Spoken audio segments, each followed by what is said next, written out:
Hi అండి, welcome to Nishi channel.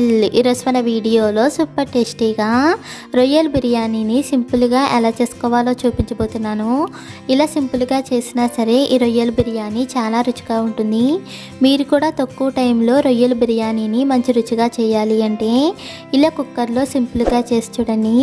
మరి ఆలస్యం చేయకుండా సూపర్ టేస్టీగా రొయ్యల బిర్యానీని కుక్కర్లో సింపుల్గా ఎలా చేసుకోవాలో చూద్దాం. ముందుగా రొయ్యల బిర్యానీ చేయడానికి 1/2 కేజీ వరకు రొయ్యలు తీసుకుని పైనున్న పొట్టును తీసేసి బాగా క్లీన్ చేసి 2-3 సార్లు కడిగి నీళ్లు లేకుండా రొయ్యల్ని తీసుకోవాలి. ఇప్పుడు ఈ రొయ్యల్ని మ్యాగ్నేట్ చేయడానికి చిన్న మిక్సీ గిన్నె తీసుకుని 10-15 వరకు వెల్లుల్లి రేకల్ని వేసుకోవాలి. అలాగే 2 ఇంచుల వరకు అల్లం ముక్కని కూడా వేసుకుని ఇప్పుడు ఇందులోనే 4-5 పచ్చిమిరపకాయలని కట్ చేసుకుని వేసుకోవాలి. ఇలా అన్నీ వేసుకున్నాక నీళ్లు వేయకుండా వీలైనంత మెత్తగా గ్రైండ్ చేసుకుని తీసుకోవాలి. ఇలా మెత్తగా గ్రైండ్ చేశాక మనం ముందుగా క్లీన్ చేసుకున్న రొయ్యల్లోకి తీసుకోవాలి. మనకు కావాలంటే ఈ పేస్ట్కి బదులుగా పచ్చిమిరపకాయలని చిన్న చిన్న ముక్కలుగా కట్ చేసుకుని వేసుకుని 1 టేబుల్ స్పూన్ వరకు అల్లం వెల్లుల్లి పేస్ట్ని అయినా వేసుకోవచ్చు. అలాగే 1/2 టేబుల్ స్పూన్ పసుపు, రొయ్యలకు సరిపడా ఉప్పుని కూడా వేసుకుని ఇప్పుడు ఇందులోనే అరచెక్క వరకు నిమ్మకాయని రసం తీసుకుని వేసుకోవాలి. ఇలా రసాన్ని తీసుకున్నాక మొత్తం అంతా కలిసేలా బాగా కలుపుకోవాలి. మనకి కావాలంటే ఇలా కలుపుకునేటప్పుడే కారం, మసాలా పొడి కూడా వేసుకుని కలుపుకోవచ్చు. ఇలా మొత్తం అంతా కూడా బాగా కలిపాక అరగంట పాటు ఈ రొయ్యల్ని నానబెట్టుకోవాలి. ఇలా నానబెట్టుకోవడం వల్ల ఈ ఉప్పు, కారం, పులుపు అంతా కూడా ఈ రొయ్యలకు బాగా పడుతుంది. అదే మనకి టైం లేకపోతే అప్పటికప్పుడు ఇలా కలుపుకునైనా చేసుకోవచ్చు. ఇలా 30 నిమిషాలు అవ్విన తర్వాత ఒక గిన్నె తీసుకుని 2 గ్లాసుల వరకు బియ్యాన్ని తీసుకోవాలి. ఇక్కడ నేను బాస్మతి రైస్ తీసుకున్నాను కదా, మనకి కావాలంటే ఈ రైస్ ప్లేస్లో మనం నార్మల్గా ఇంట్లో వాడే బియ్యాన్ని అయినా తీసుకోవచ్చు. ఇప్పుడు ఈ బియ్యంలో నీళ్లు పోసుకుని 2 సార్లు బాగా కడిగి తీసుకోవాలి. ఇలా కడిగాక మళ్ళీ నీళ్లు పోసి ఈ బియ్యాన్ని నానబెట్టుకోవాలి. మనం ఇక్కడ ఉల్లిపాయలు, రొయ్యలు ఫ్రై చేసేలాగా ఈ బియ్యం కూడా బాగా నానుతాయి. ఇప్పుడు గ్యాస్ పై కుక్కర్ పెట్టి 2 టేబుల్ స్పూన్ వరకు ఆయిల్ వేసుకుని అలాగే 2 టేబుల్ స్పూన్ వరకు నెయ్యిని కూడా వేసుకోవాలి. మనకు కావాలంటే పూర్తిగా ఆయిల్తో అయినా చేసుకోవచ్చు లేదా నెయ్యితో అయినా చేసుకోవచ్చు. ఇలా ఆయిల్ వేడవ్విన తర్వాత హోల్ స్పైసెస్ని వేసుకోవాలి. లవంగాలు, యాలకులు, దాల్చిన చెక్క ముక్క, మరాఠీ పువ్వు, జాంపత్రి, ఇలా మన ఇంట్లో ఉన్న మసాలాలని 2-3 తీసుకుని వేసుకోవాలి.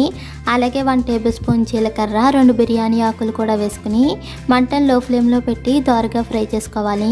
ఇవి బాగా వేగిన తర్వాత 1 కప్పు వరకు సన్నగా తరిగిన ఉల్లిపాయ ముక్కల్ని కూడా వేసుకుని బాగా ఫ్రై చేసుకోవాలి.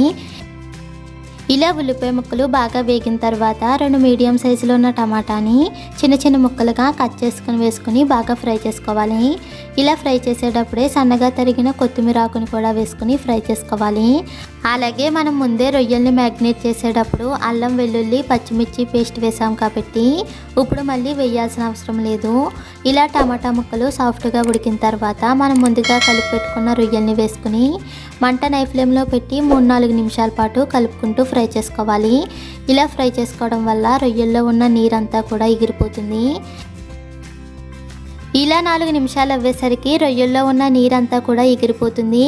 ఇప్పుడు ఇందులోనే 2 టేబుల్ స్పూన్ వరకు కారం వేసుకోవాలి. అదే కారం తక్కువ తినే వాళ్ళు ఉంటే కనుక 1 టేబుల్ స్పూన్ వరకు కారం వేసుకోవాలి. అలాగే 1 టేబుల్ స్పూన్ ధనియాల పొడి, 1 టేబుల్ స్పూన్ జీలకర్ర పొడి, 1/2 table spoon garam masala, 1/2 table spoon biryani masala వేసుకుని మరొకసారి మొత్తం అంతా కలిసేలా బాగా కలుపుకోవాలి.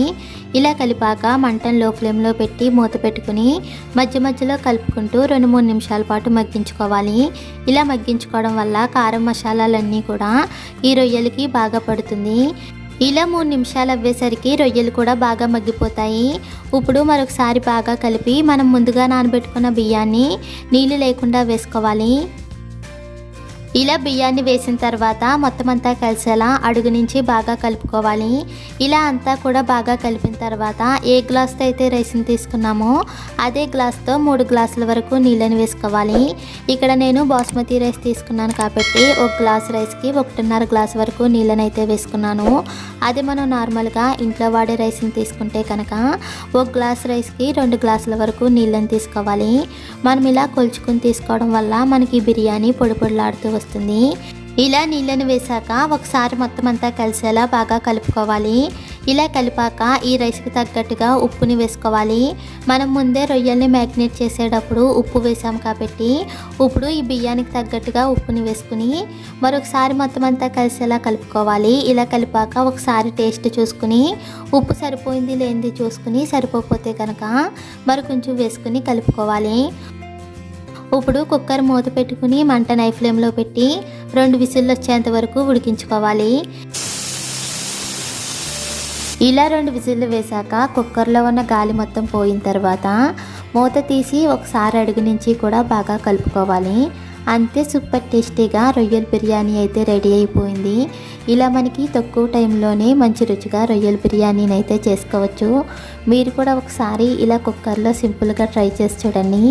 ఈ రెసిపీ మీకు కూడా నచ్చినట్లయితే ప్లీజ్ లైక్ చేయండి, షేర్ చేయండి, సబ్స్క్రైబ్ చేసి పక్కనే ఉన్న బెల్ బటన్ని క్లిక్ చేయండి. Thank you for watching.